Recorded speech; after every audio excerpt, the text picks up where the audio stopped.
The god stirs in his slumber, reaching out to brush the dreams from his eyes. 1,000 images flicker before him, each one a prayer, a supplication, a plea for aid or foresight. But he sees beyond those, deeper into the hearts of men, where desires twist and turn like vipers in their nests. Power, ambition, love, hate, despair, hope, all of it rides beneath the surface. But what stirs him most is fire, that untamable force that dances and leaps and consumes, just as the mortals dance and leap and consume one another. Yes, he likes the fire. The god yawns and the earth trembles. His first thought is always the same. How long since the last offering? Did the fools forget him?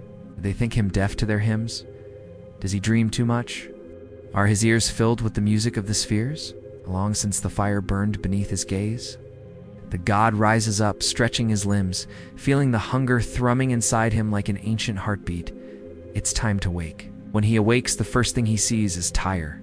There it is spread before him like a banquet of fish and figs, purple robes and scarlet sails, a feast laid out beneath his gaze. He watches the humans scurry about like ants, preparing for his day. Every king in his domain is readying himself, offering up prayers and sacrifices, anointing himself with oil and donning robes fit for a god. Each king is hoping to catch his eye, to win his favor, to receive his blessing. All of them pray for strength, health, and riches. But the god hears something else beneath those pleas, a sliver of true devotion, the tiniest spark of selflessness. And he seeks that king. The god tests them all, watching for the one who dares to step forward without a shred of selfishness, the one who will come to him bearing only pure devotion. Then the god will grant that king a boon, a glorious life, an undying legacy. Oh yes, he grants such boons freely, eagerly, because he hungers for that sweet oblivion. And now, it's time for him to play his part. As the sun climbs higher, the god of kings Melqart strides forth from his place of slumber. He sends his gaze sweeping over his domains, searching, waiting. A smile touches his lips, and his eyes linger over Tyre. Down there, a king prepares himself, stepping into the sunlight, donning the crown that has lain heavy on his shoulders for years. Finally, he turns his face toward the rising sun and lets out a cry that shatters the waves. Melqart has chosen him. So the king runs toward the pyre where priests wait with bowls of fire and resin-soaked cedar branches. He accepts their gifts and offers up his own, pouring the finest oil over the waiting wood. Then he lays himself upon it and stretches out his hands toward the god. The crowd gathers, hushed and breathless, as the king surrenders to the flames. Melqart watches and smiles, basking in the sight of devotion, knowing that the king will rise again, stronger, greater than before. And yet he cannot help but feel a pang of loneliness, a longing for the days when gods walked among men and shared their fate. When kings burned beside him, sharing the gift of immortality, those were glorious times, those were heady days.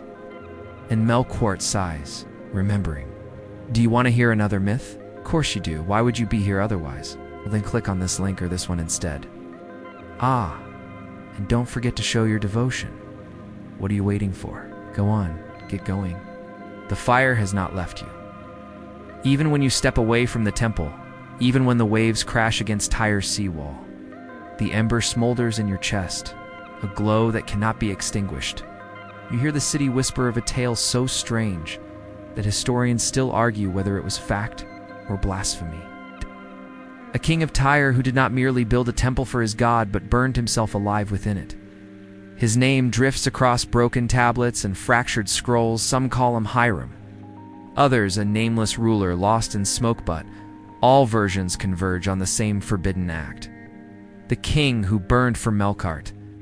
The ritual was not a crime but an ascension. The king was not killed against his will. He offered himself like a torch placed upon the altar. In that moment, he was not man but vessel, flame body, soul of smoke rising into the god's embrace. Greek chroniclers retell it with unease, writing as though they feared to be cursed by repeating it. Roman authors scoff, calling it superstition, yet even their mockery trembles with discomfort.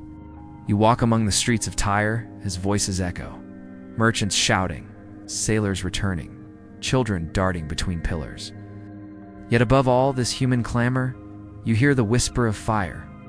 The rumor that this city once gave, not just offerings of incense and beasts, but its very rulers to the pyre. You glimpse an altar stone, blackened, hidden beneath layers of new construction. The city has tried to forget. Stone remembers. It holds heat centuries after the flames are gone. You are told of the immolation of kings, a ritual that belonged to no other god in the Mediterranean. Was it metaphor? A symbolic rite later misinterpreted? Or did kings truly step into the fire, believing they would awaken alongside Melqart in the underworld, returning renewed? The question gnaws at theologians. Some argue it was a drama of renewal, where effigies stood in place of flesh. Others insist bones discovered in charred soil tell a darker truth. The evidence is fragmented, the narrative forbidden. The ritual itself was cloaked in secrecy. Only priests entered the sanctuary, their tongues restrained, their chants sealed by silence. But fragments of songs survive, carried through Greek translations, half erased in parchment margins. They spoke of the bridge of fire, the path that binds earth to the throne of the divine. They sang of crown and cinder, of the king who dies but does not perish. These words are whispers within whispers, their meaning uncertain, their cadence unsettling.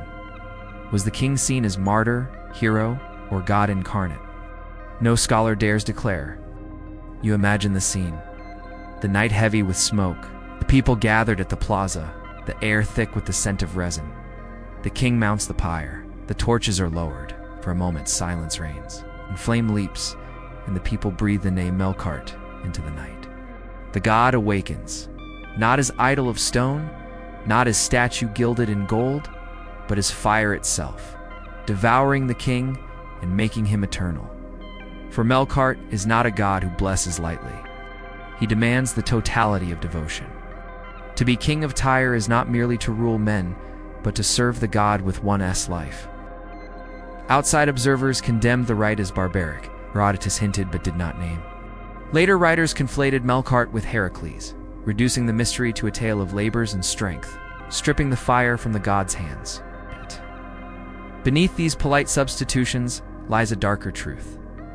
That the throne of Tyre was not secured by lineage alone, but by readiness to burn. And here lies the theological riddle. If the king perished in flames, who ruled after him? Was power transferred through sacrifice, each king in turn ascending into smoke? Or was this a once-in-history act, never repeated, too terrible to endure? The answer is ash, scattered across centuries, unsolved. You see the image carved faintly into stone to figures. One crowned, one engulfed in flame, merging together into a single form. The carving is half erased, as though someone feared its persistence. But you cannot look away. It is as though the god himself leans from the fire, reminding you that kingship was never safe, never secure. Rule was offered on condition of sacrifice. Power was granted only if it could be relinquished in flame. The night grows heavy. You feel the ember inside you pulse stronger as if it responds to the tale. You wonder, if you were king, would you step into that fire? Would you believe that your death gave life to the God who sustained your people? Faith and madness blur here. Was this devotion pure or corrupted? Was the God honored or feared? These questions remain, circling you like smoke, refusing to dissipate. The ritual of burning kings survives only in fragments, but its shadow haunts every mention of Melqart. To speak his name is to recall fire. To recall fire is to remember ash. And to remember ash is to confront what humanity has tried to forget. That gods are not only worshipped in comfort, but in terror, in surrender, in the consuming blaze of all that one is. You stand on the edge of the pyre, the embers still glowing beneath centuries of dust. The king is gone. The people are gone, but the whisper remains. You move deeper into the temple ruins and the air itself feels thick with soot that has lain here since antiquity. Beneath your feet, the stone floor is cracked. And when you bend to touch its surface, your fingertips come away dark, as if the dust is not merely age but memory itself. This is where the forbidden glyphs once glowed in the firelight, etched into the walls of Tyre's sanctum. Not letters of trade, not words of commerce, but sacred forms erased with deliberate violence. You see shadows of circles overlapping like solar eclipses, lines that descend like roots into unseen depths. A crown tilted and broken, a serpent swallowing its own smoke. These symbols are no longer taught, for their study has been declared heresy by priest, scholar, and empire alike. Yet still they persist, faint impressions that the stone refuses to forget. You hear a whisper of the past when a Roman governor entered the sanctuary after the city fell, ordering every mark to be scraped away, every trace of Melqart to be drowned beneath marble imported from Rome. Yet archaeologists centuries later unearthed fragments of sandstone engraved with unfamiliar designs. Some said they were astronomical charts, others argued they were funerary signs. But there was always unease, for none of the interpretations satisfied the lingering dread these symbols inspired. To look upon them too long is to feel the fire inside your chest flicker dangerously, as if the glyphs are not merely ink or stone, but doors, faintly open, leading elsewhere. A forbidden ritual is whispered in your ear, an account preserved in Greek sources, though incomplete. Once a year, priests would take ash from the temple's eternal flame and scatter it in precise patterns across the floor. The people were not allowed inside, but they would gather outside the walls, waiting as silence stretched into hours. When at last the doors opened, the priests emerged bearing small bowls of glowing embers, which said to carry the god's breath. These were not given freely. Only chosen families, bound by oath, received them, carrying them back to their homes, where the embers would be tended until they cooled. It was believed that if one ember failed to smolder until morning, the house was cursed. Was this ritual a metaphor for divine protection? Or was it a hidden mechanism of control, binding loyalty to the priesthood by fire? The answer has never been found, for the bowls were seized, the ritual erased, and the glyphs destroyed. The unsolved theological mystery lies in what these symbols represented. Were they invocations of a solar deity, a sun god reborn in fire? Or were they markers of a journey into the underworld, where the burning king descended to awaken the god below? Some scholars suggest Melqart was not merely the god of Tyre, but a liminal figure who bridged death and life, ruler and sacrifice, god and man. But the evidence is ash, and ash resists interpretation. What remains is silence, broken only by whispers you should not hear. You walk along the ruined wall, your hand brushing its surface, and you feel faint ridges of carvings. The serpent appears again, its form almost erased but undeniable. Why a serpent? In Tyrian myths, serpents were both guardians and destroyers, embodiments of cyclical eternity. Was Melqart's fire the serpent's bite, devouring and renewing endlessly? Or was the serpent an enemy, a warning against the god's own hunger? The mystery coils tighter the more you think, leaving you dizzy. Then you hear it, the faint chant of the priesthood, though centuries should separate you from their voices. Their words are low, rhythmic, but broken, fragments that seep from stone. Crown to cinder, king to fire, ash to God. The phrase repeats, echoing across the hollow temple. You know it is memory, not presence, yet it chills you. For here lies the essence of Melqart. Nothing is eternal except what has passed through flame. You step closer to the altar stone, blackened and cracked. Scholars debate whether this was used for animal offerings or human ones. No proof satisfies either side. Charred bones found beneath Tyrian soil are too fragmentary to identify with certainty. Some argue they belonged to cattle. Others whisper they were human, the remains of kings or even children. The theological dispute rages on, unresolved. What in the silence of the temple with ash between your fingers? You sense that the line between beast and man may not have mattered. Fire consumed all equally. Outside, the sea crashes against Tyre's walls, waves relentless, as though they too attempt to erase the memory of these rites. Yet nothing is erased fully. The sea preserves what it drowns, the fire preserves what it devours. You realize now that forgetting is impossible. The forbidden glyphs may be gone, but their shapes linger in your vision when you close your eyes. The chants may be unspeakable, but they echo still, heavy with a presence that no empire could silence. You feel a strange certainty. To look upon these symbols is to be seen in return. The crown of ash watches you, the serpent of smoke curls around your breath. You cannot leave untouched. You carry the glyphs now, not in stone, but within. The descent continues. The fire deepens, and Melqart, god of kings, forgotten by empires, erased by scholars, awakens in whispers that have never died.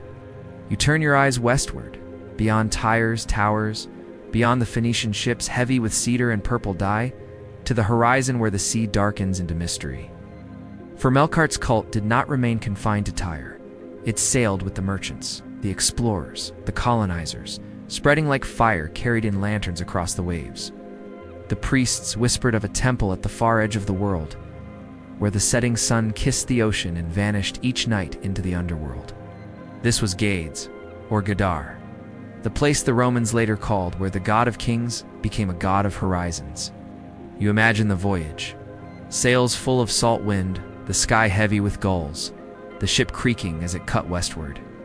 On board were traders, but also bearers of the sacred fire, carrying embers from Tyre's altar to plant them in distant soil.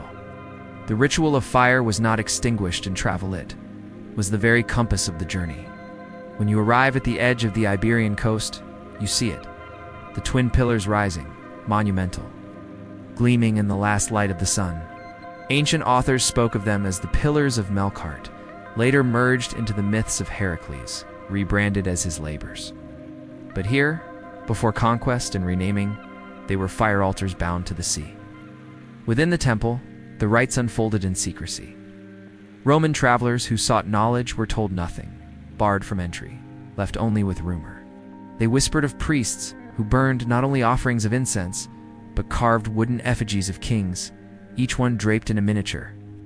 Crown consumed in the flame as though the god of Tyre demanded kingship itself to be renewed. The forbidden ritual that echoes here is one known only in fragments, the casting of ashes into the sea. Once the effigies burned, priests carried urns of charred remains to the shore, where the waves foamed black with night. They poured the ash into the tide, whispering invocations to guide the god through his journey under the waters. Did they believe the sun itself was Melqart, descending each night to be reborn in flame at dawn? Theological debate swirls endlessly, yet none can deny the uncanny link between fire and sea, destruction and renewal.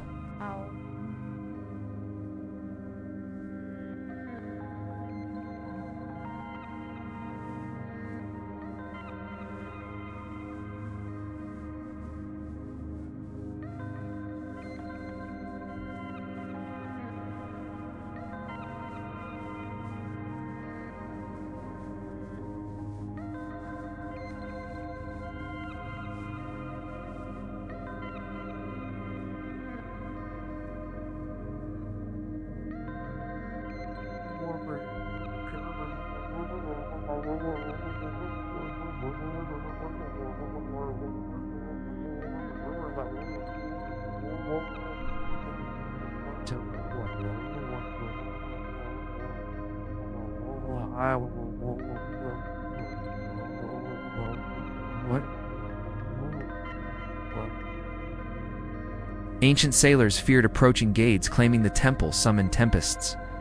Greek geographers wrote that ships vanished when they sailed too near the altar's shadow, as if the god rejected intruders. Others suggested lightning struck more often in this place, burning masts, igniting sails. Was it divine wrath, or the natural fury of an Atlantic coast misunderstood as sacred omen? No scholar has ever settled the question. As you stand upon the shore, you feel the wind shift suddenly cold, sharp as blades. The pillars loom above, casting long shadows across the water. You whisper the god's name, and the sea responds with a low, rumbling echo. Foam hisses against stone, and you imagine the priests scattering ash, their lips shaping forbidden words. Each grain of ash becomes a vessel for memory, sinking into the abyss, lost but not gone. The ritual is not for men. It is for the god alone, whose domain stretches farther than empire, farther than history. Coins minted in Gades depict Melqart not only as a god of Tyre, but as a Hercules, cloaked in lion skin, bearing a club. Yet the locals knew better. They saw not a hero, but a consuming fire disguised for Roman comfort. These coins are double-faced, both revelation and erasure. You hold one in your hand, and you feel its weight. One side proclaiming strength, the other concealing sacrifice. Which is truth? The ambiguity itself is the curse. The night deepens at the shore, and you sense the presence of storms gathering, just as the old accounts claimed. Clouds smother the stars. The wind howls through the pillars. You think of the ash poured endlessly into the sea, year after year, a black rain beneath the waves. Does it sleep there still, waiting for someone to awaken it? You cannot know. You only feel the pull, the descent, the whisper of a god who crossed oceans, not through conquest, but through fire carried in clay bowls. And you wonder, did the people of Gades truly adopt him as their god, or were they compelled, bound by fear of storms, by awe of foreign fire? The line between faith and dread is thin. The cult endured, embedded in stone, embedded in ritual, until Rome came to rename, to erase, to remake. Yet even Rome could not silence the waves or extinguish the embers that smoldered at the world's edge. Ow. Now the storm breaks. Thunder cracks above you, lightning splitting the sky. Rain lashes down, yet the pillars stand unmoved. The sea roars, swallowing your whisper whole. Melqart's fire lives here, not in the hearth, not in the temple alone, but in the horizon where day ends and begins again. And as you close your eyes, the echo of the God of Kings murmurs within the storm. Fire does not die when it touches water. It transforms. You return from the edge of the sea, carried back by the whisper of waves until the noise of Tyre recedes and another silence rises to greet you. It is the silence of the priesthood, an order that bound its voice to the god alone. These were not common servants of temples, who chanted in marketplaces or offered public prayers. These men lived sealed within the stone of Melqart's sanctuary, their tongues consecrated, their speech forbidden beyond the inner court. The people called them the Silent Ones, and their silence was more feared than any proclamation. For to remain silent in a world of cries and clamor is to belong to something beyond the human. You walk into their cloisters, the air heavy with cedar smoke, walls blackened by centuries of fire. You see no inscriptions, no tablets of teaching, no open records of their rites. It's only empty niches, shelves of stone, and in them bowls once used to carry embers. Their teaching was not in written word, but in gesture, in flame, in a whisper that never left the altar. Some believed they had no names, that once a man entered the order, his birth name was extinguished, burned away like ash. Others whispered they spoke in tongues only the god could hear, syllables that wither when written.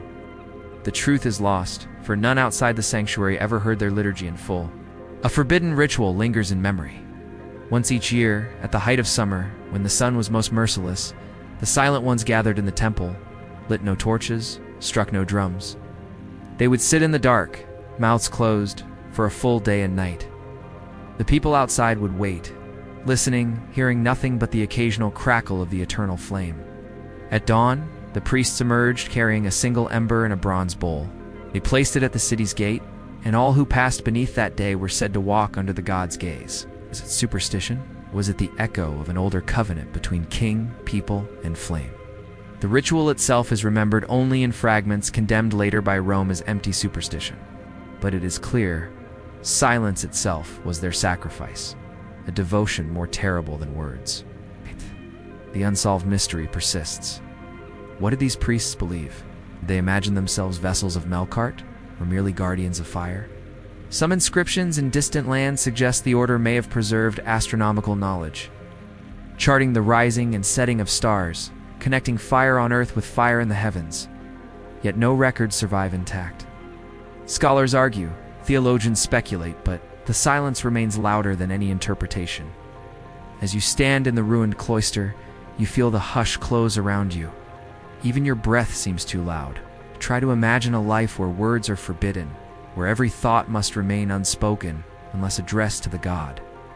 What does silence do to the mind? Does it purify, or does it consume? Does the lack of human speech open the soul to divine presence, or does it hollow the self into madness? The Silent Ones are gone, but the question remains unsolved, haunting. You notice faint scratches on a wall marks that look like attempts to carve letters, half-formed, abandoned. Perhaps one priest tried to preserve what was meant to vanish, leaving a trace of human defiance against divine command. Or perhaps it was the opposite, an act of penance, erasing himself stroke by stroke into illegible fragments. The stone does not say, only holds the silence. And then, as you close your eyes, you hear it. Not words, but the cadence of a chant without sound. Your chest vibrates, your heart slows. and you realize the silence itself is a rhythm. It is a prayer not spoken but breathed. You are drawn into it, as if the priests had left their devotion lingering in the air, waiting centuries for someone to inhale it. You breathe, and for a moment, you too are a silent one, bound to the god by what you cannot say. The fire flickers in the sanctuary. No one speaks. The people outside wait in reverent dread. Priests rise, carry the ember, and vanish again into stone. And you know now why silence was their offering. Because words are fragile, easily erased. But silence endures, etched not on tablets, not on scrolls, but in the marrow of those who carried it. Silence is the one prayer that cannot be destroyed. You open your eyes, and the cloister is empty. Yet you cannot shake the feeling that the silent ones are still here. That their silence is watching you, listening, measuring your every breath. And as you leave, you realize you have joined their order in secret, for now you to carry words you dare not speak aloud. You descend into the chronicles of conquest, and the smoke of war mingles with the smoke of sacrifice. The year is 332 BCE, Alexander the Great.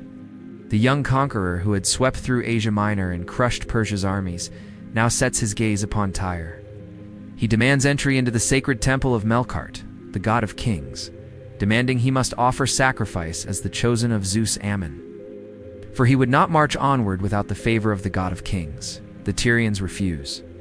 No foreigner, not even a conqueror, may enter the sanctuary of Melqart. The temple is fire's house, and only the anointed may approach. But Alexander will not be denied. The siege lasts 7 months, a fury of stone and sea. The Tyrians burn ships to block him, hurling fire from their walls, refusing to surrender. Yet the Macedonian will prevails, as it always did. He builds a causeway across the waters, dragging stones into the sea, until the island is no longer an island. When the walls fall, Tyre is drowned in blood and smoke. Still, the temple stands. Alexander enters, at last the sanctuary forbidden to all but the silent ones. What did he see? The chronicles diverge. Some say he offered a sacrifice like a humble devotee, slaying bulls and pouring wine. His head bowed to the god of Tyre. Others claim he declared himself the son of Melqart, embracing the fire as his own. Coins minted soon after show him with the lion skin of Heracles, his face merging with the god of kings. Here lies the forbidden ritual whispered by historians, that Alexander not only sacrificed, but took upon himself the role of the burning king, symbolically stepping into fire without perishing, becoming both conqueror and offering. The mystery lingers in theology and history alike. Was this act an appropriation, theft of divinity, or a genuine union between Macedonian conqueror and Phoenician god?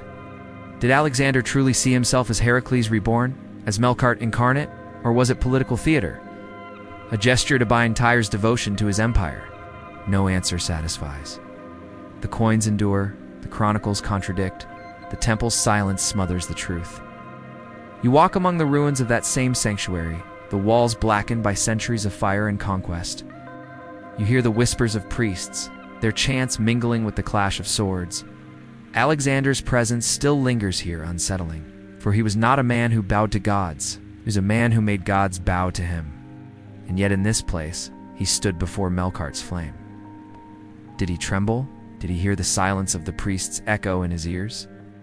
Or did he believe the god welcomed him, merging Greek and Phoenician, fire and club, king and conqueror? The forbidden symbol of this section is stamped into silver and bronze. The lion's skin, the club, the fire. Melqart and Heracles fused together, inseparable to the eye, yet theologically unstable. To worship one was to invoke the other, but were they the same? Scholars debate endlessly. Some argued that the fusion diluted Melqart, erasing his fire in favor of Greek muscle. Others whisper that Alexander only revealed what was always hidden, that gods shift masks, that fire and strength were never separate. And so you feel the weight of empire pressing upon the sacred. Alexander entered, conquered, renamed, and still the temple smoldered. The priests endured, silent, watching as their god was rebranded for foreign tongues. Yet the ember remained untouched beneath the ash. You stand at the altar and close your eyes. You see the conqueror, young, brilliant, aflame with destiny, reaching out toward the fire. You hear him whisper, perhaps in Greek, perhaps in Phoenician, "I am son, I am king, I am God." Was this arrogance or revelation? History does not know. Theology cannot decide. But the fire remembers. The siege is long over, the conqueror long dead, his empire shattered. Yet his coins still circulate, dug from earth, clutched in hands centuries later, carrying the face of a man who believed himself divine. And always, behind his image, the fire of Melqart flickers, whispering that even conquerors are consumed in the end. The temple doors close once more. The silent ones retreat. The smoke lingers in your lungs. You step back, but Alexander's shadow follows, his claim unresolved, his divinity unproven, his presence still burning in stone. For to conquer Tyre was not to erase its god, but to merge, to confuse, to unsettle, leaving questions no empire could answer. You found a coin in the ruins of Tyre, a fragment of a forgotten theology. The coins are small, yet they weigh heavier than stone. You hold one in your palm, unearthed from Tyrian soil, its face worn by centuries of hands. On one side, the image of Melqart appears, but not as flame-bodied, not as the god who devours kings. Instead, he wears the skin of a lion, carries the club of Heracles, and smiles with the ease of Greek myth. Turn it over, and you see the symbols of Tyre palm trees, ships, the marks of a city bound to the sea. This is not merely currency. It is theology minted in silver. It is the merging of gods, the attempt to bind fire to flesh, Phoenician devotion to Greek narrative. Yet when you gaze too long, the two identities blur, unsettling you. Is this Melqart, or is it Heracles? Or is it something in between, something fractured and incomplete? The priestess recoils as though burned. She raises her hands in defense, her eyes wide and fearful. She begins to chant, but her voice catches. The words fail her. The fusion troubles her, this union of God and king. Her mind, trained to navigate the shifting sands of prophecy, cannot chart this new theology. She knows the legends of Heracles, the demigod whose labors define the limits of mortal endurance. She has seen his statue in the marketplace, heard merchants haggling over his price.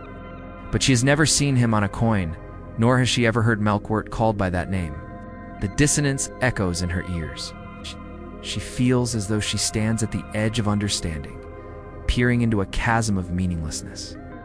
The coin, heavy in her palm, seems to pulse with a power she cannot comprehend. Its smoothness mocks her ignorance. She is a woman of the temple, devoted to the ways of the silent ones, yet this simple piece of metal confounds her. It challenges everything she thought she knew about the world. It is as though Tyre itself has reached out from the grave to test her faith. The city that once blazed with divine fervor, now reduced to ashes, its gods traded like commodities. The priestess closes her eyes, seeking solace in the familiar.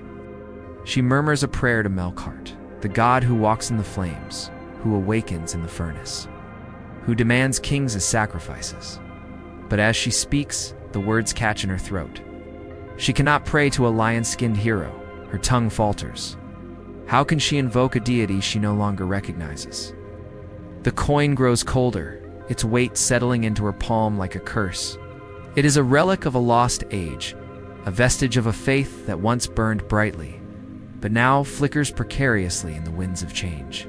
The priestess, her face etched with concern, continues to stare at the coin, searching for answers, for guidance, for some sign that will bridge the chasm that is open before her. But the coin offers no solace, only questions that echo through the ages. Who was Heracles to the people of Tyre? What did the merging of their gods signify? What did it mean for the future of their faith? The priestess is a woman of the temple, her life dedicated to the mysteries of the divine. Yet she finds herself at a loss, confronted by a truth that eludes her understanding. She feels the weight of history pressing down on her, the burden of a faith struggling to survive in a world that is rapidly changing. The coin, once a symbol of wealth and power, has become a riddle, a puzzle that threatens to unravel the very fabric of her belief. It is a challenge, a test, a confrontation with the unknown. And as the priestess continues to stare at the coin, She knows that her response will have profound implications, not only for her, but for the entire community she serves. For in this single piece of metal lies the key to understanding a truth that has been buried for centuries. A truth that could either restore their faith or shatter it beyond repair. You leave the minted silver behind, yet the division follows you across the sea. Southward you travel, into Sicily, to an island once held by Phoenicians and Carthaginians, now nothing but a memory drowned in time. The place is Motya, a settlement where the cult of Melqart once stood strong, where an altar of fire crowned the coast. Today, it lies submerged, the ruins sinking into blue-green shallows, stones scattered beneath the weight of waves. You stand upon the water's edge and gaze down. The temple glimmers faintly beneath the rippling surface, as though the god himself has been buried alive beneath the sea. The people here remembered him differently. They built a sanctuary not of towering marble, but of solid blocks, carved with quiet reverence surrounding a pool fed by subterranean springs. The fire of Melqart burned here too, though now the sea has claimed it. Historians debate the meaning of the pool. Was it a sacred basin for purification before sacrifice? Was it the mirror of the underworld, reflecting fire into water, life into death? The question has never been answered. Even as divers uncover fragments, even as archaeologists debate, the purpose of the drowned sanctuary remains unresolved. The forbidden ritual whispered of this place was unlike the immolation of kings or the scattering of ash into waves. Flame met water directly. Priests are said to have poured burning oil into the pool, the fire dancing across its surface, a blasphemy to outsiders who saw only desecration of water's purity. But to the faithful, it was Union the god who consumed kings also ruled the depths, and by joining flame and spring, they invoked his dominion over both. The rite was secret, never recorded in full, known only through hostile witnesses who condemned it. Yet the pool's blackened edges suggest the rumor was true. The unsolved mystery lies deeper. Why build a sanctuary where fire and water meet, forces that devour one another? Some claim it symbolized the death and rebirth of the sun, drowning each night, rising each dawn. Others whisper it was a portal, a threshold where the god descended into realms beyond sight. Still others see it as a reflection of the drowned lands of memory, where Phoenician gods were destined to vanish beneath foreign waves. None can agree, for the sea has swallowed too much, and the pool speaks only in silence. You lean closer to the water. Beneath the shimmer, you see shape-spillers collapsed, carvings blurred, shadows that look like figures frozen in ritual. Your reflection distorts, consumed by ripples, until for a moment you do not see yourself at all. You see instead a crown of fire drifting down into darkness, smoke unraveling into the abyss. A whisper rises from beneath. Ash sinks, but does not die. You stagger back, the air cold, despite the Sicilian sun. Coins unearthed from Motya show the same divided god, but here the lines blur even more. Some depict a man with the club of Heracles, but surrounded by Phoenician waves and fire. The iconography is confused, fragmented, half-submerged, like the ruins themselves. Was this intentional syncretism, or the mark of a people trapped between empires? The evidence remains murky, much like the pool that refuses to give up its secrets. The ritual of fire upon water remains forbidden in all later traditions. Nice. Romans recoiled from it, Christians erased it, Jews condemned it. Down. To burn upon water was to deny natural law, to challenge creation itself. Yet here it was practiced, whispered, enacted in shadows. The flame upon the pool flickered for centuries before it drowned. And yet as you gaze, you realize it is not drowned. The sun catches the water, and for a moment, the surface ignites in golden fire. The pool is alive, burning without flame, whispering without voice. The god is not lost, he is submerged, waiting. You step back, your reflection breaking, the ruins fading beneath waves. You know now why scholars argue, why priests condemned, why empires erased. Because some truths are too unsettling to name. Fire and water are not enemies. In Motya, they were one. The sea breeze chills you. The ruins sink into shadow. The whisper follows still. Ash sinks, but does not die. Once more you travel, not through time, but across its echo, to where the sea laps against ancient Tyre. Before you lies the festival of fire, blaze that leaps across the horizon, flickering in distant Carthage, dancing on the furthest gates of Gades, shimmering even in Sidon. From Septimus Severus to Alexander the Great, many have marveled at the sight, but none could stay its tide. For this is a festival of the Phoenicians, those whisperers of the deep, those traffickers of secrets whose blood ties all these lands together. And to understand this fire, you must first understand their gods. The chief god is called Melqart, Lord of Light, King of Kings, though others know him as Heracles, as Zeus, Ammon, or by 100 other names.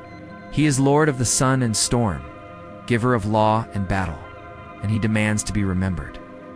That is why every summer, when the sun climbs highest and longest, the Phoenicians light the festival of fire, so that his name might blaze across the lands and his memory endure. Each gate becomes a pyre, consuming effigies of kings. Kings of Tyre, kings of Sidon, kings of Gades, Carthage, and the rest. The people gather from every port, bearing gifts and garlands, and the wood to feed the flames. Musicians beat drums, women throw flowers into the blaze, children run through the light with torches held high. In their eyes, you see not fear but wonder, for in their midst is a God made manifest. You watch as a new effigy is brought forth, a wooden king crowned in jewels, scepter held aloft. He is painted with a fierce beauty, as though to outshine the sun itself, yet his eyes are vacant, for he has no soul. This is only a hollow shell, a stand-in for the true king, a vessel to catch the divine fire. The crowd surges forward, eager to see the spectacle begin. You hear the chanting rise, King of Kings, remember, O Lord of Light, remember, Lord of Battles. Remember, remember, remember. The effigy is lifted high, the flames lick at his robes and the crowd gasps as the king is consumed. You see, not wood but flesh, sizzle and smoke. You smell not cedar and resin, but the coppery temps of blood. And for a heartbeat, you think you see the painted face contort in agony, the vacant eyes fill with terror. Then the king collapses and the crowd erupts, cheering the god's great power, laughing at the mock solemnity. But then you notice a change in the wind, a shadow falling across the revelry. For while the people celebrate, a group of priests have slipped behind the sanctuary wall, taking with them smaller figures carved not of wood but of wax, dipped in oil and inscribed with forbidden glyphs. There they whisper an older chant, calling not on the King of Kings, but on nameless horrors from the dawn of time, from a time when kings did not burn in effigy, but burned in truth. You watch as they set the figures alight, watching the waxen limbs writhe and twist. The painted faces contort in silent screams. Then the flames die down, and the priests take up bowls filled with smoldering ash. You see the crowd now, their laughter echoing oddly in your ears, their eyes shining with feverish delight. You realize they too are chanting, though they do not know the words. It is the same melody as the outer rite, but far more unsettling. As the priests approach, you know what they carry is not blessing, but curse. You see the people now as puppets, dancing on a string of madness. You try to warn them, to tear the joyful smiles from their faces, but your voice is lost in the din. The priests reach the city gates and sprinkle the threshold with ash, marking the doorposts and the lintel above. Then the chant ends. The drums fall silent, and the crowds begin to disperse. Only the scent remains, cloying and sweet, the smell of burning flesh. You turn back to the temple, but the priests are gone. All that remains is the fading light and the ash-filled air, and you are left alone with the riddle of the Festival of Fire. Is this a celebration, a joyous rebirth of the sun's long journey? Or is this dread, a masquerade of madness to honor a forgotten horror? Some say the fire must be kept pure, that the deeper rite is a corruption, a stain upon the memory of kings. Others whisper that the effigies are a later invention, a way of staving off the true fire. But the truth is lost to time, devoured by the flames. So you are left with the echoes, the taste of ash in your mouth, and the drums beating in your veins. You are left with the Festival of Fire. You step now into Rome's shadow, and the air is heavier than fire, heavier than sea. For empires are thieves, and Rome was master among them. When they reached the shores of Tyre, when they set foot in Gades, when they claimed the lands of Carthage, They did not destroy Melqart outright. They translated him. They took his fire, his kingship, his silence, and they clothed him in Greek flesh.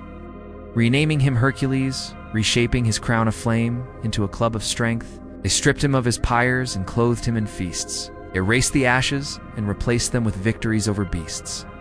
This was not preservation, it was theft disguised as worship.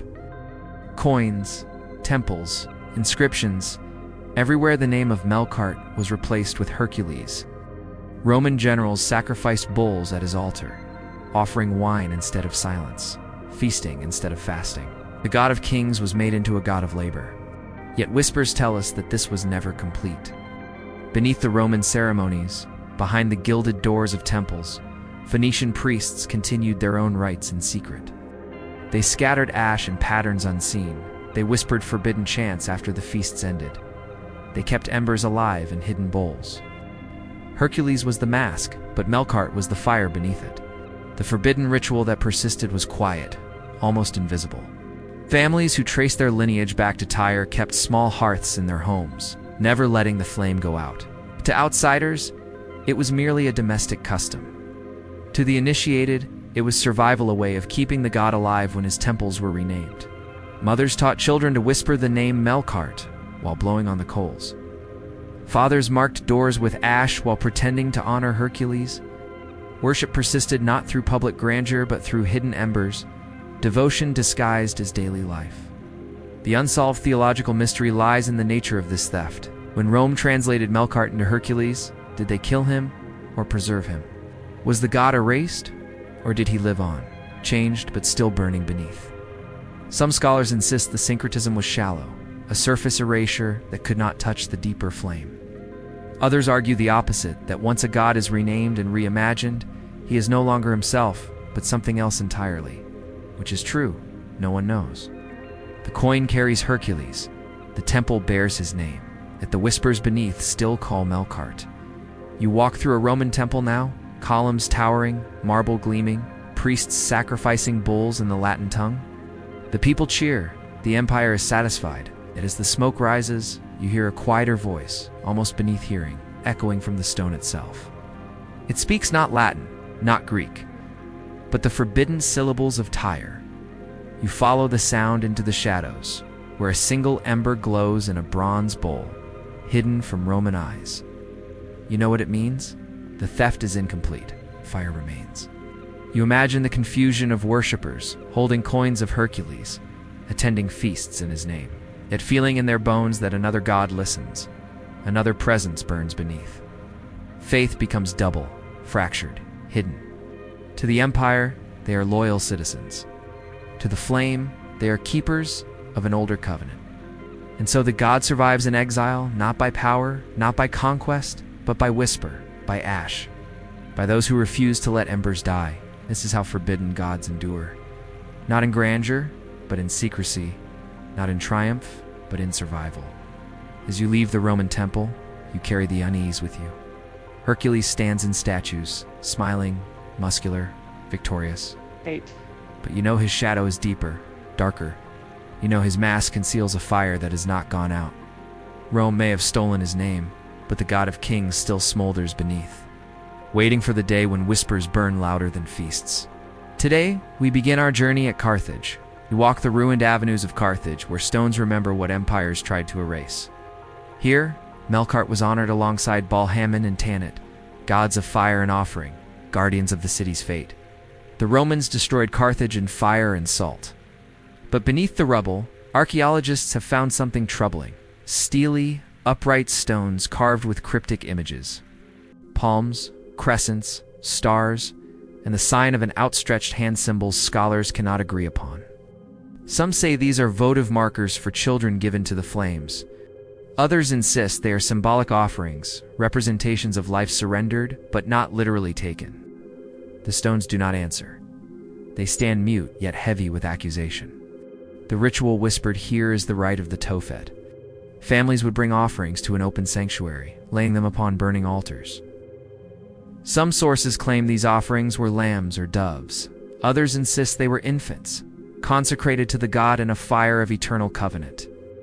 To even speak of this rite is to invite unease. for it hovers between history and slander, between ritual and rumor. Greek and Roman writers accused Carthaginians of terrible acts, but were these accusations truth or propaganda to justify conquest? No certainty survives. What remains is ash, urns filled with charred bone, fragments impossible to classify with confidence. The unsolved theological mystery lies in the stones themselves. Each bears an inscription, sometimes only a simple sign, sometimes words invoking to our Lord Melqart or to Balhaman. Why would such inscriptions be left openly if the rite was as terrible as outsiders claimed? Was it pride and devotion, or misunderstanding of symbols that outsiders could not translate? Some scholars argue the outstretched hand was a symbol of divine blessing, not sacrifice. Others whisper it was a mark of the child given to the flame. The debate remains endless, unresolved, as though the stones themselves resist human judgment.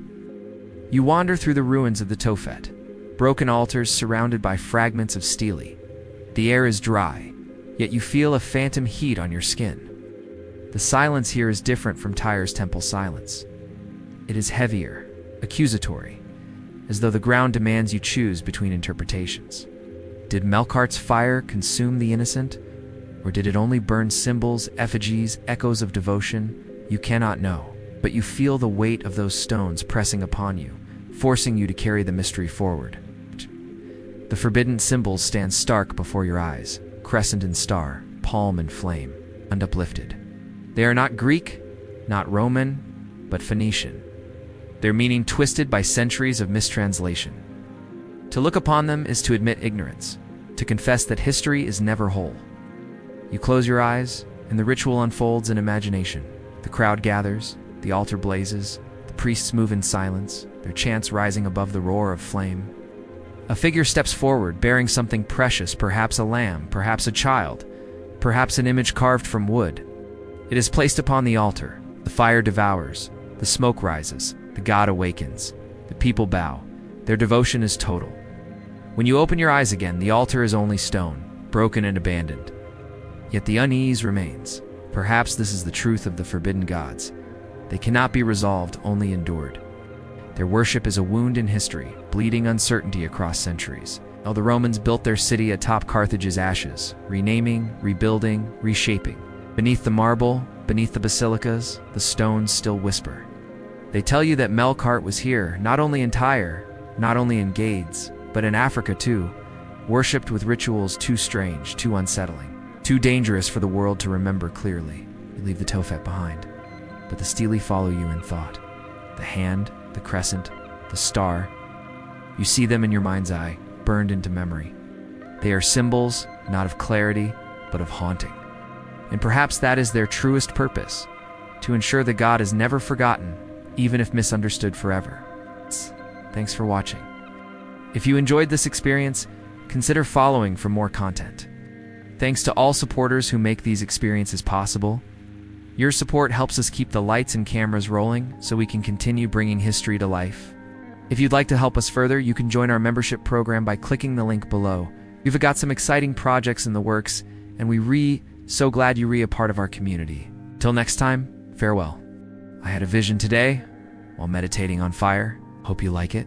If you do, please like the video and subscribe for weekly videos just like this. Thank you. The air grows heavier as you follow the shadow of fire further inward. Where Melqart's presence collides with another name, another god, Balhaman. Here lies the deepest confusion of all. The two deities are entangled like smoke and flame, impossible to separate cleanly. In Tyre, Melqart is the god of kingship and renewal, awakened by burning flesh and sacred embers. In Carthage, Balhaman is lord of time, of cycles, of the furnace that consumes and rebirths. Were they brothers, rivals, or masks of one another? The question has never been resolved, and perhaps never will. The forbidden belief whispered in old Phoenician hymns is that Melqart and Balhaman shared a throne of fire, ruling together in an uneasy duality. To call upon one was to invoke the other, whether willingly or not.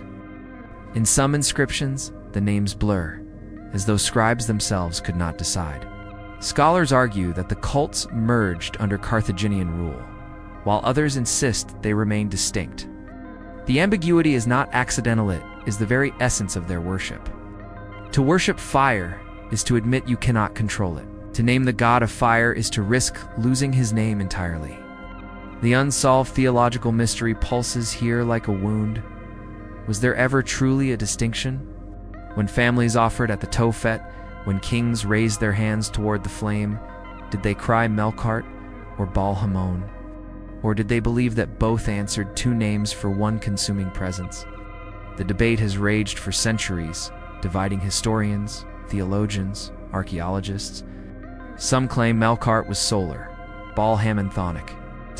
Others say one was the elder, one the younger, one the king, one the judge. But the truth has drowned in salt and ash. You walk through the ruins of Carthaginian sanctuaries, the stones blackened, inscriptions faint. In one corner, you see the forbidden symbol, two circles overlapping, a crown drawn above them, a flame rising between. Some scholars dismiss it as decoration, yet when you trace it with your hand, you feel the pull of duality, the tension of two powers never fully at rest. Was it a union or a rivalry? No one can say. The stone remains silent. You hear whispers of a secret ritual, that once every 7 years, the priests of Carthage lit two fires side by side, one for Melqart, one for Baal-Hamon. They waited in silence, watching, until one flame outlasted the other. If Melqart's fire endured, the city celebrated renewal and kingship. If Baal-Hamon's outlasted, the people prepared for famine, drought, or war. Is this superstition or theology enacted in flame? The ritual is never confirmed, but the whispers persist, unsettling, as though memory itself refuses to let it fade. The theological implications gnaw at you. Melqart and Baal-Hamon were two names for one. Then Rome's theft of Melqart into Hercules severed more than a god. It split the divine essence itself, erasing one half, distorting the other. If they were rivals, then perhaps their cults tore at each other, competing until both crumbled beneath empire. Neither possibility satisfies. Both leave you uneasy, wandering in the ash of gods who cannot be disentangled. Fire at your feet flickers suddenly. See two shadows stretch across the ground, one crowned, one horned, both walking toward you, though no bodies cast them. They merge and divide, until you cannot tell where one ends and the other begins. A voice rises, but it is two voices layered, calling names you cannot repeat without trembling. You turn away, heart pounding, but the duality remains in your chest. Were they one? Were they two? You cannot decide. You are not meant to decide. The fire resists division. As you leave the ruins, you glance back, and the overlapping circles shimmer in the dying light. Two flames, one altar. Two gods, one fire. The whisper follows. In division, devotion burns brighter. Welcome to Jerusalem. Path carries you eastward, past deserts and mountains, into the lands of prophets and psalms, where memory is sharper, laws are stricter, and whispers are more dangerous. Here, in the hills surrounding Jerusalem, the name of Melqart should have vanished, crushed beneath monotheism. Yet the fire lingers faintly, hidden in the shadows of texts deemed heretical. In scrolls no rabbi would bless, in stories preserved only in fragments, you find mention of altars to the Lord of Fire, erected in groves and valleys where kings of Judah strayed from covenant.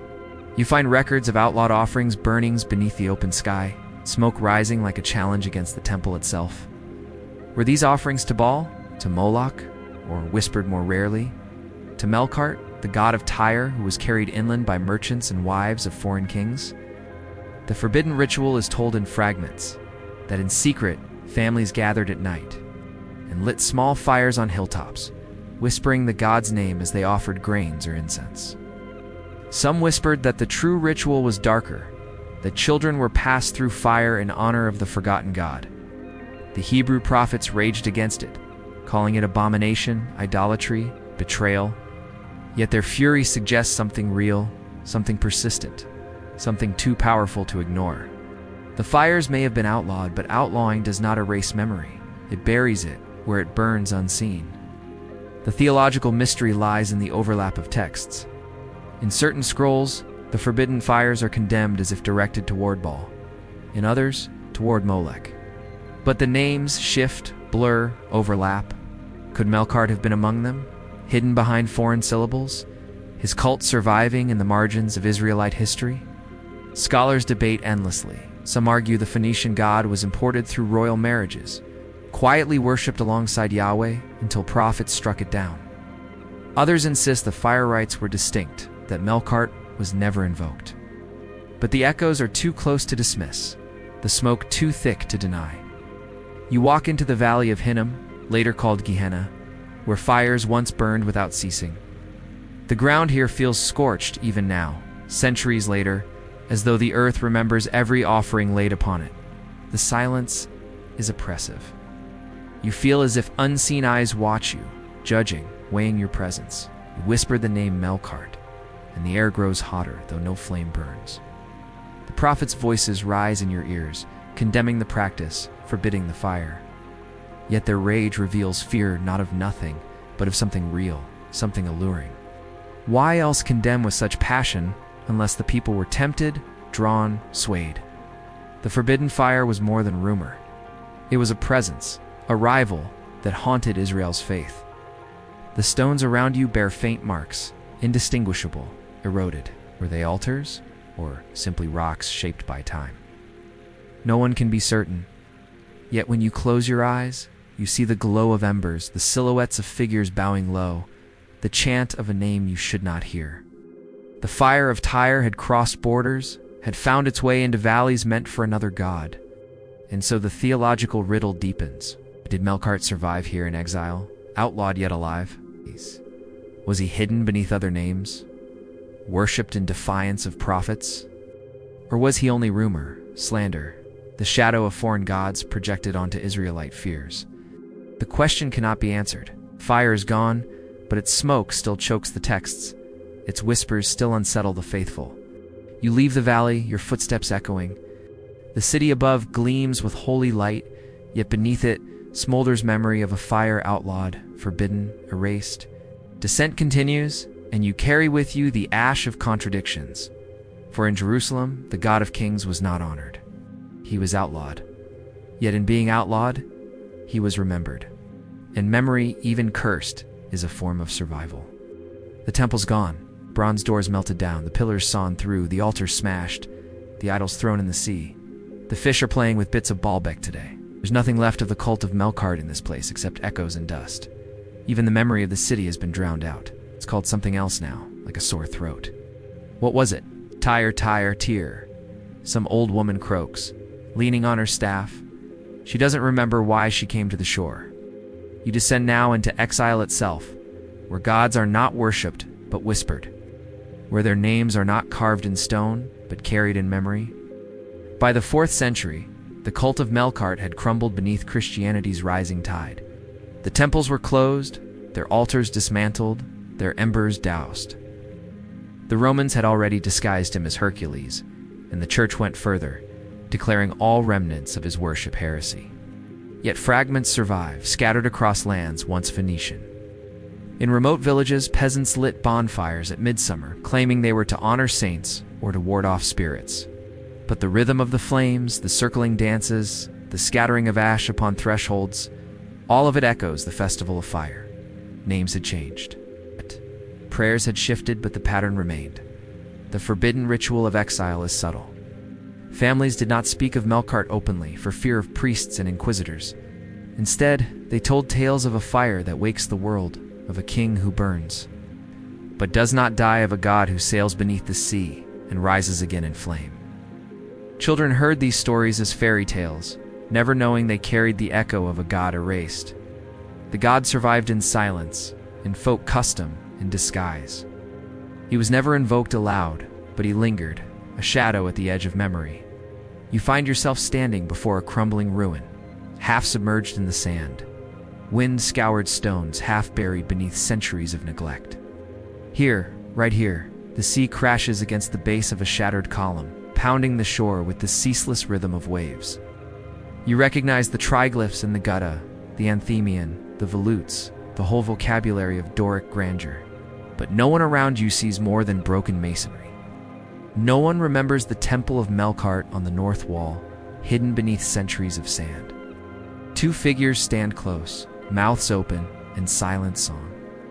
You trace the worn contours of their robes, the curves of their upraised hands. Once they held a vessel between them, pouring out an offering to the God of Kings. Now they are empty sockets staring sightless into the sea, deaf to the waves that crash at their feet. The unsolved mystery of exile lies in the persistence of these rites. Why do midsummer bonfires still burn in lands far from Tyre? Their embers scattered, their ashes kept as blessing. Are these remnants of Melqart hidden beneath Christian names? Or are they coincidence? Echoes of fire rituals common across cultures? The debate has never been settled. But when you stand by one of these fires, you feel the presence is not generic, it is specific. The silence feels familiar, the ember glows with recognition. You know who it is. You picture the last priests of Melqart, driven from their temples, carrying embers hidden in clay jars, fleeing across the sea. Perhaps they reached Spain, perhaps Sicily, perhaps even beyond. Perhaps they taught their children to keep the fire alive, disguised beneath new prayers. Perhaps the ember still smolders somewhere, carried across generations, waiting for someone to remember. The forbidden symbols of the past still linger too. In some churches, built over Phoenician foundations, faint carvings of circles and crowns remain in the stone, barely visible, half-raced. Pilgrims walk past them without seeing, but you notice. You trace the lines, and you feel the old fire pulse beneath the veneer of saints and crosses. The god was buried, but burial is not destruction. Burial preserves. You realize now that exile is not absence. Exile is transformation. A god does not vanish when his temples fall. He lingers in hidden fires, in forbidden names, in rituals that refuse to die. Melqart, God of Kings, Lord of Fire, did not perish. He went underground, into whispers, into ash. You stand at the edge of a village bonfire. Children laugh, throwing straw figures into the flames. The crowd cheers, clapping as sparks leap high. They call it a festival of light, of saints, of summer. Yet as the smoke rises, you hear a deeper voice beneath the joy, a whisper no one else hears. I remain. The exile of the forgotten flame is not final, it is continuation by other means. The God of Kings waits, not in temples, not in coins, not in marble, but in the embers of those who unknowingly keep his covenant alive.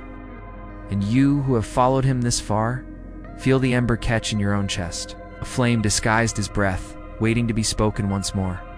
This is the final threshold. You have crossed the Netches, traversed the Kothon, journeyed to the heart of the western Kadesh, yet you have not found Melqart among broken columns or in silent chambers. You have found only riddles and ruins, stories and shadows. Here in the smoldering memory of all that has been lost, a single question burns. Can a god truly die? You stand in the ashes of Melchizedek's temples, listening to the silence that once roared with chants and drums. The flames have long since burned out, yet you feel the heat still radiating, as though time itself cannot cool a fire born of devotion. This is the place where kings immolated themselves, where symbols were erased, where Alexander claimed divinity, where Rome stole names, where Carthage carved stones of accusation, where exiles carried embers and clay. All threads converge here in the ruin of memory. The last descent is always the hardest, and many turn back before reaching it, seeking solace in the familiar shadows of kingship or the warm light of hearth and home. But you came seeking the God of Kings, not comfort. So you brace yourself for the truth, whatever form it may take. The cult of Melqart is dead, but death is an old word here, as old as the Phoenician alphabet, older than the rise of Tyre, older than the pyramids, older than the gods themselves.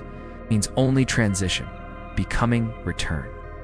Death is a new beginning, and here in the shadow of forgotten sanctuaries, where the sea has swallowed entire sanctuaries, where coins are eroded to unmarked discs, where the only scriptures are smoke-stained bones of stone, the God of Kings awaits rebirth.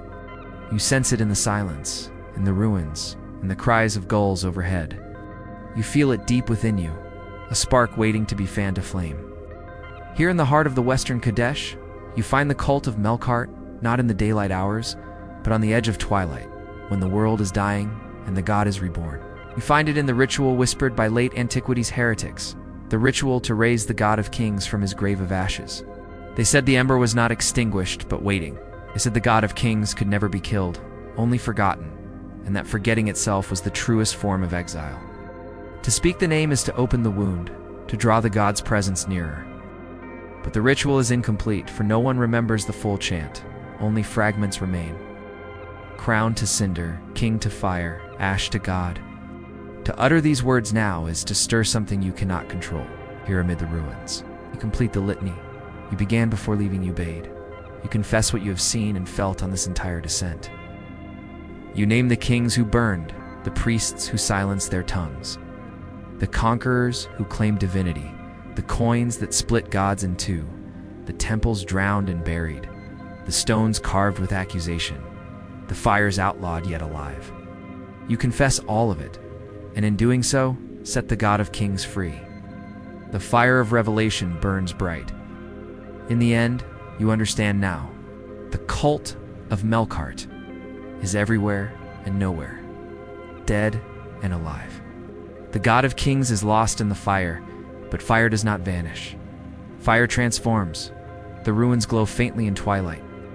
You see the serpent carved in stone, its body half-raised, its head still biting its tail of smoke.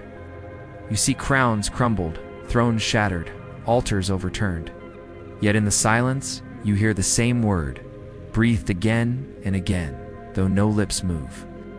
Melqart, Melqart, Melqart. The name itself has become a ritual, a forbidden fire upon the tongue. You realize that the descent has never been about history alone. It is not merely about inscriptions, steely coins, or ruins. It is about the human need to bind life to fire, to believe kings must burn so gods may awaken, to carry embers in clay even when empires erase their names.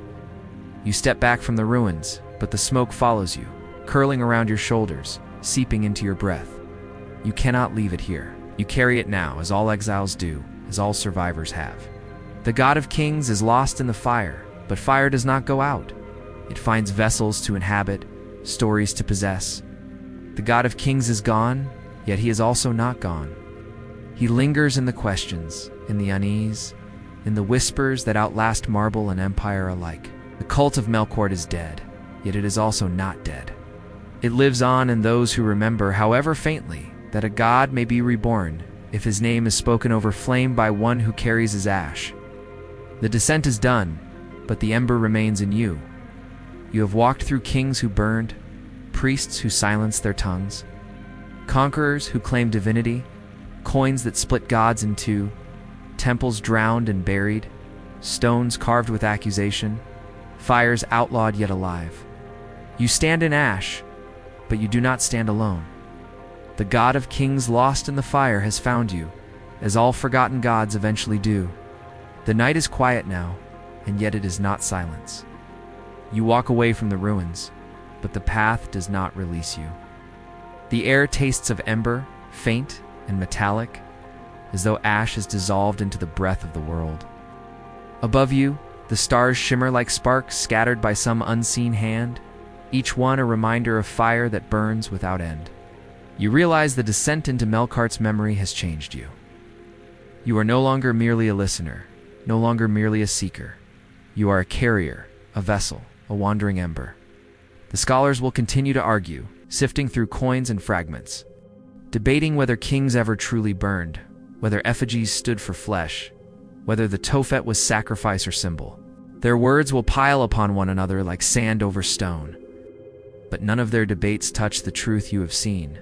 Gods live not in certainty but in mystery. Melqart survives not in answers but in questions, in rituals remembered only half, in names whispered only in shadows. To seek final clarity is to extinguish him. To let him remain unsolved is to let him burn. You think of the king who stepped willingly into fire, eyes fixed on something greater than fear. You think of the priests who bound their tongues in silence, giving their voices wholly to the flame. You think of the sailors carrying embers across seas, of the families whispering over hidden hearths, of the coins that carried fractured faces, of the drowned sanctuaries where fire touched water. Each fragment is incomplete, yet together they form something whole. The outline of a god who refuses erasure.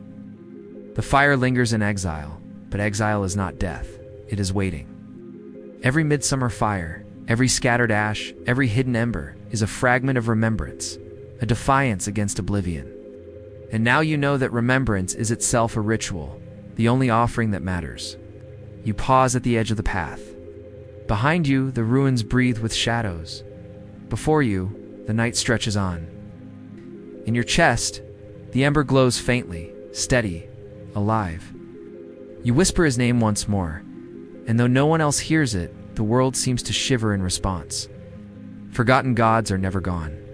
They are carried forward in whispers, in questions, in those willing to descend into ash and return bearing flame. Though the full story of Melqart is lost to time, his essence persists. In the liminal spaces between remembering and forgetting. In the flickering flames of summer bonfires, in the hushed tones of ancient myths whispered around hearth fires, and in the depths of those who dare to confront the echoes of his worship in modern times. He may be gone, but his influence remains, resonating with those who seek solace, strength, or perhaps just a flicker of light in the darkness. The cycle continues, not in grand temples or boisterous festivals, but in the hearts and minds of those who keep his memory alive. Even in the face of oblivion, there's a quiet power in preservation. For many, the allure of forgotten gods like Melqart lies not in the answers they provide, but in the questions they raise. In a world that often demands certainty, there's a certain freedom in the ambiguity of ancient beliefs. It allows for personal interpretation, for individual connections that might not fit neatly into established narratives. The lack of concrete answers becomes a space for contemplation, a gentle nudge to look inward rather than solely outward. This approach to faith or spirituality can be deeply comforting. It's offering a sense of peace that comes from not needing all the answers. It's a quiet revolution against the dogma and rigidity that often characterizes organized religion. In an age of reason and science, where everything seems to be scrutinized, analyzed, and categorized, there's a growing appreciation for the beauty of the unknown. The resurgence of forgotten gods isn't just about seeking answers from the past. It's also about finding solace in the mysteries of the present. It's a recognition that life's complexities and unanswered questions don't diminish its value. They enrich it. In the depths of these uncertainties, individuals find a sense of wonder, a humbling realization of the limits of human understanding. It's in this space, between the known and the unknown, that the whispers of forgotten gods like Melqart continue to resonate. Some say he burned too brightly to be forgotten. His light still flickers in the corners of our sight, urging us to seek, to question, and to remember.